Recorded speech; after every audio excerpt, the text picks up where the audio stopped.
I'm Jenny from Refresh Living, and this RV door behind me used to look like it had fake wood, which it did. It was like a fake stickery wood on the hollow core door.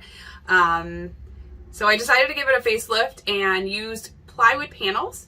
It was super easy to put together, and you only need 45-degree angled cuts. So I'm going to show you that process now, and you could use it to update any of the doors in your home or your camper. And campers are known for having fake wood, especially I think ours is a 2006. So it was a hollow core door. It kind of had this like fake wood sticker on it, and I knew I wanted to give it a new look and bring some actual wood into the space. So to do that, I used 1/4-inch plywood. I had these planks left over from when I took them out of my bathroom. I had used them on the wall and then removed them and saved them and used the side that wasn't stained yet.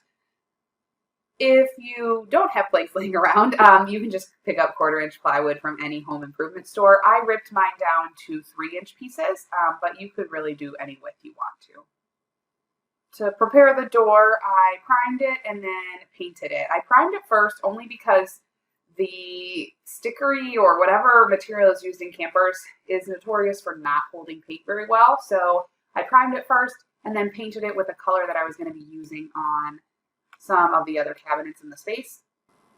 The best part about this design is that you only need one type of cut, 45-degree angles. Half your boards will have 45-degree angles going one way, and your other half will have them going the other way. So after I made those cuts with the scrap wood that I had, I laid them out on my door to make sure all my links and stuff were going to work. To save time with measuring, I let the excess overhang, and then I just cut it off at the end. You can see that the dark color underneath the wood kind of shows through those gaps. But if you weren't going to use gaps between your boards, you probably could eliminate the priming and painting step.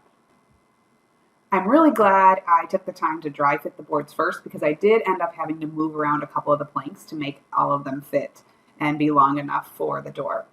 Once that was all ready, it was time to start attaching the planks to the door. And to do that, I just used wood glue and a brad nailer. To keep the distance just the same between the planks, I used some scrap wood that I had laying around, but paint stirrers would work really well here, tile spacers, anything to keep the gap consistent across the whole door.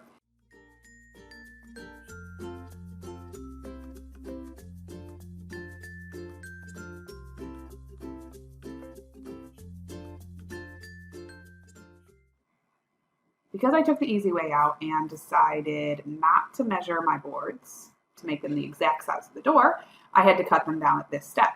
And it works really well to do this, and it saves so much time. But I would recommend flipping your door over, because whenever you're using a circular saw, the clean cut is on the bottom part of the wood.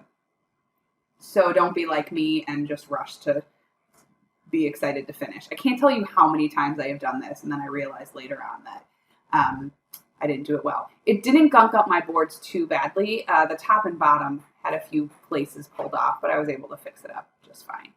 For the doorknob hole, I used a jigsaw to cut that hole. You could also use a hole saw here. For a jigsaw, the clean cut is going to be on the top, so I didn't mess that one up.